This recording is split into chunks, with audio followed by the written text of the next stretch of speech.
What's up everyone, Zain with you, and today we'll show you how to fix YouTube error code 4. This video is unavailable.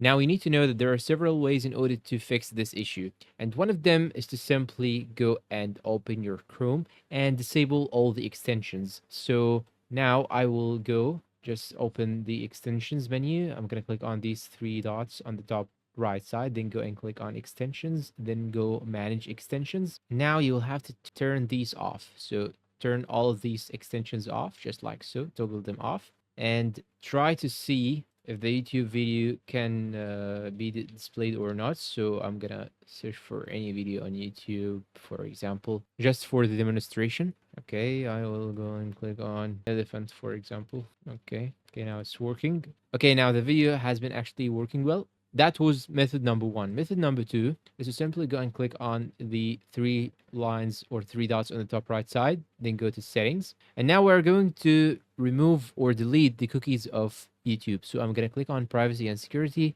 then go click on third party cookies. Then I want you to go to see all site data and permissions. Then you should search here for YouTube, just like so. Then delete this option right here, delete it, just like so. And now we are all done. So now we have deleted the cookies from YouTube. Now I can go and open any video on YouTube. Let's say that I will search for tiger, for example. Okay, it's working well. That was the method number two. Method number three is to simply try to open the video incognito app, incognito window tab, or simply choose another browser. So here I was using Google Chrome. Now I will use Brave. Okay, you can use Microsoft Edge. You can use whatever browser that you actually want, and you can take the link of the video or the link of the YouTube videos and paste it right here, and you're all done. So these are three methods that you can actually use in order to solve this issue. And that's all for today's video. If you find it helpful, please support us with like, subscribe, comment, share. Thank you for watching, and goodbye.